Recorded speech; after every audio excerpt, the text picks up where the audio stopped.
Hi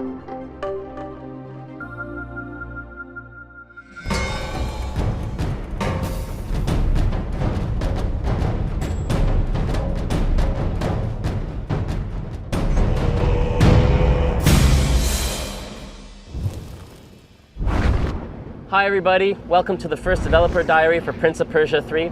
My name is Ben Mattis and I'm the producer on Pop 3. Prince of Persia 3 is the climax of the Sands of Time trilogy. In Pop 3, the prince returns home to the city of Babylon. In terms of artistic direction, our ambition is to create a brand new outdoor urban environment. We use this outdoor urban environment to communicate three main feelings to the player. In Prince of Persia 3, the prince has just returned home to the city of Babylon. The events take place directly after Warrior Within. Je m'appelle Olivier Leonardi et je suis le directeur artistique de Prince of Persia 3. To recreate Babylon, we took our inspiration from real Oriental cities like Cairo in Egypt, or the Medinas of Marrakesh and Casablanca in Morocco. They've inspired the color palette, textures, and architecture of Prince of Persia 3. The pre-production phase was done by Ubisoft's studio in Casablanca, allowing us to draw on the daily life of the team to lend authenticity to the environment.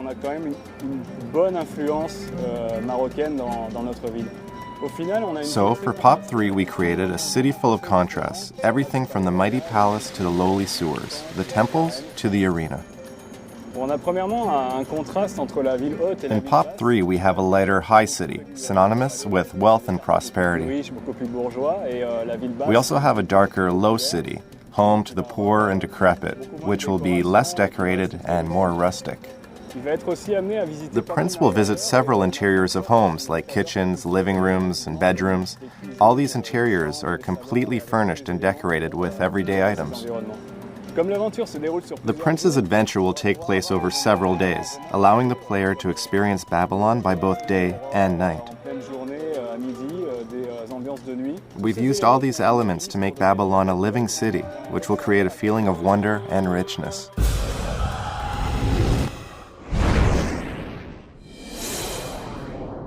In the outdoor environment of Babylon, the player has an all-new sense of freedom. No longer is he being confined to the long, narrow corridors of the palaces from Sands of Time or the island from Warrior Within. In Babylon, the players will feel a strong sense of freedom and openness, culminating with the spectacular rooftops from which they can best see the city below. High on the rooftops, the player can see foes and objectives from a distance. Players will also get the opportunity to explore different districts of Babylon by foot or by chariot.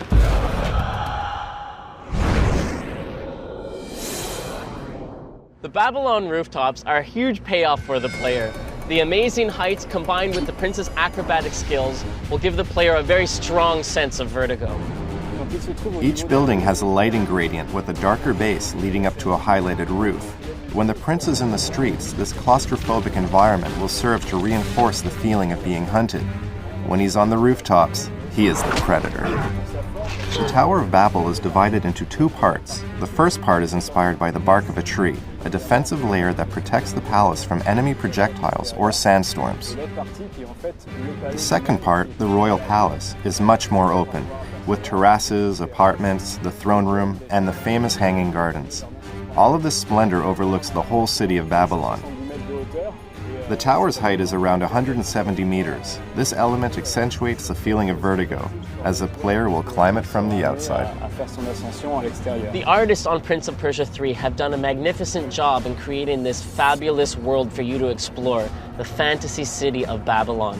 Despite the technical challenges of creating this ancient Oriental city, we're very proud of what we've accomplished, and we're convinced you'll have a wonderful time exploring this universe and enjoy the world we've created for you in Prince of Persia 3.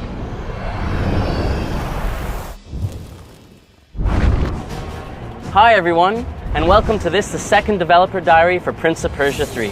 The first developer diary was on the artistic direction. This time we're going to focus on the character and story. In Prince of Persia 3, we want the prince to become a truly epic hero. In Sands of Time, the prince is young and naive, and as a result, he inadvertently unleashes the Sands of Time. In Warrior Within, the prince finds himself hunted by an invincible creature known as the Dahaka, which is spawned as a result of his mistake. In Prince of Persia 3, the prince returns home to find that his kingdom of Babylon has been invaded by a hostile army. And over the course of the game, he's going to have to find out who's responsible for this, and eventually he's going to have to take them down. Early on in the game, he's going to be struck by the sands of time, and part of him will become infected by them. The corruption is going to spread. In addition to this, whenever he enters a moment of crisis, the sands are literally going to take over his body. He's going to transform into the Dark Prince. In Prince of Persia 3, we have a second playable character, the Dark Prince. The Dark Prince is a corrupt version of the Prince who is infected by the sands of time. He's a manifestation of all of his negative personality traits. So he's ruthless, he's reckless, he lacks a moral compass, he's extremely violent and takes great pleasure in engaging in brutal combat. The Dark Prince functions as the devil on the prince's shoulder. He's charming, he's seductive, but he's definitely dark in his motives and desires. The Dark Prince's goal is very similar to that of the prince's. Someone has taken their throne, and he wants to assist the prince in reclaiming it. The story in Prince of Persia 3 starts with the prince and Kylina returning from the island of time. They arrive in the city of Babylon to find that it's occupied by an evil enemy army and the city is under siege. She becomes the voice of the narrator. She's going to be telling us the story. As a supernatural entity, she has an objectivity and perspective that our other mortal characters don't. Fans of the series will be really happy to know that we've heard your cries. Farah is making a triumphant return to the Prince of Persia series. What she's doing in Babylon is related to the invading army. Once the prince and Farah are reunited, they'll be spending quite a bit of time together, just as they did in Sands of Time. So you've just learned a little bit about the characters and the stories of Prince of Persia 3. Of course, there's a lot of surprises left waiting for you. You'll have to play the game to find out more. Stay tuned next time for the third installment of the Prince of Persia 3 Developer Diary. Hi everyone, and welcome to the third Prince of Persia Development Diaries. To start today, I'm very excited to announce our official title, Prince of Persia, The Two Thrones. Last time in the Developer Diary, we focused on the story and the characters of the game. This time we're going to focus on the animation and the AI. A hallmark of the Prince of Persia franchise has always been the quality of the animations. In The Two Thrones, we want to raise the bar once again, creating a whole new set of animations with that Prince of Persia touch. We've put in place a team of highly trained animators who are now developing and animating hundreds and hundreds of new moves. In this third installment, we have the speed kill system, which is not only going to be a blast for the player, but it was also a blast for us as animators to put together.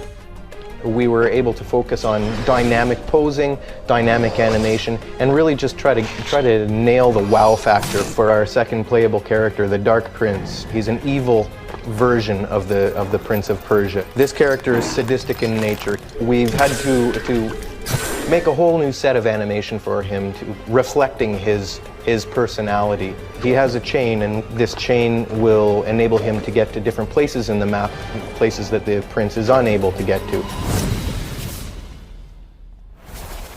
To complement the excellent work being done by our animation team, the programmers on The Two Thrones are putting a lot of attention to the AI to rework the enemy behaviors from the ground up to make them very challenging but very rewarding for you to play against. Okay, what we wanted to do was to break away from the generic enemy types that we see in other video games. So basically we came up with design of enemies that each had their own different personalities that were very strong and intelligent, so that the speed kill system would be interesting and challenging to the player.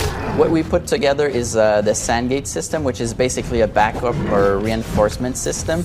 If a Sandgate guard sees the prince or hears him, he can call for reinforcements.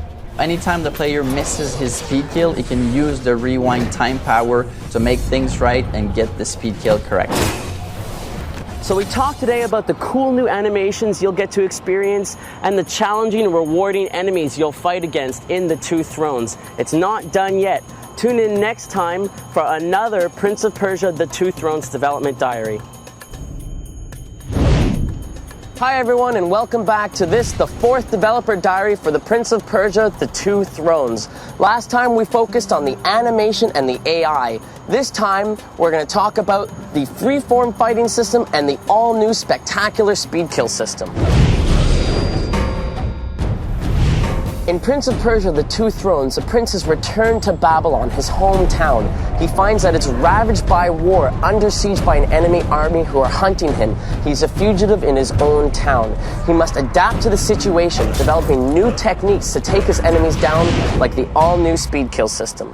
So there's a whole acrobatic approach to the opponent where you have to find your way on the rooftops, on the walls, etc., to progress through the city and go to an enemy and then surprise him. But there's also a strategic aspect to the speed kill system. In a lot of situations, the player will have to think before he acts, analyze the situation, and then perform the speed kill.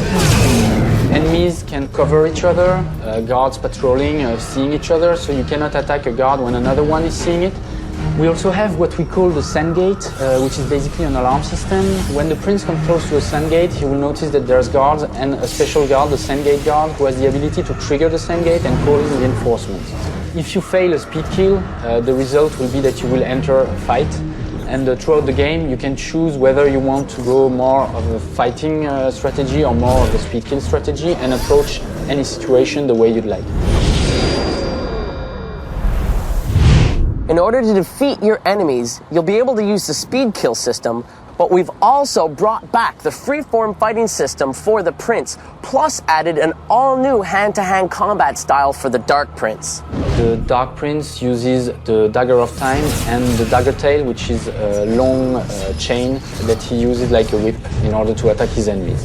And he's also able to use the Dagger Tail as a shield. By rotating it very fast, he keeps enemies at bay. And he's then able to perform special finishing moves, a horizontal slash and a vertical slash. He's also able to grab his enemies and attract them to him and then perform a killing blow. The Dark Prince is also able to use the environment to his advantage. For example, he can grab a column with the Dagger Tail and rotate around it, killing everyone in between himself and the column. We've just presented to you the all-new speed kill system and the all-new freeform fighting system. There's more in store, so stay tuned next time for the 5th installment of the Developer Diaries for Prince of Persia: The Two Thrones.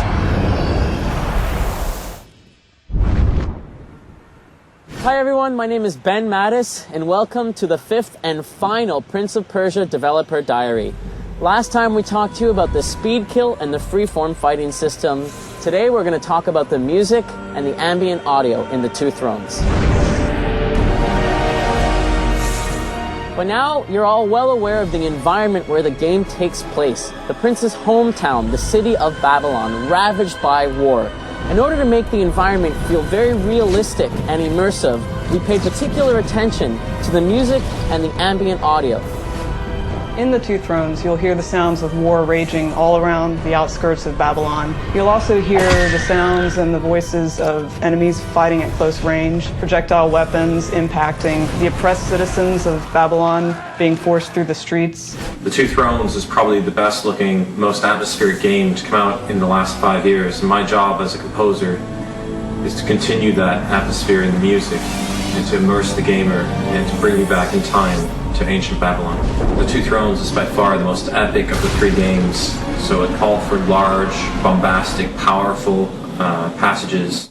When we started working on Prince of Persia, we really wanted to have a sort of a Hollywood soundtrack. This cannot be accomplished with MIDI only.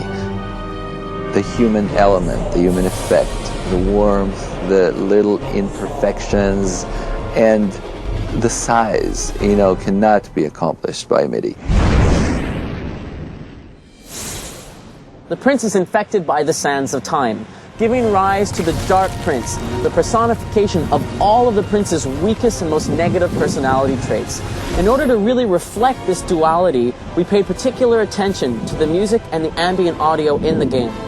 Duality will be emphasized by the voice acting. We chose Yuri Lowenthal as the prince and Rick Miller as the Dark Prince. No. It is silly to think such things. Throughout the story, both characters, the Prince and the Dark Prince, are constantly talking to each other through inner dialogue. These narrative techniques will help us further the story and develop the Prince's character. We tried to find sort of like a duality using the more warm orchestral sound for the Prince and then some more synthetic sounds for the evil Queen. So that wraps up our presentation about the in-game musical scores and ambient audio. The entire Prince of Persia production team would like to thank you for taking the time to learn more about this exciting game. We hope you enjoy it when it comes out in just a few short weeks.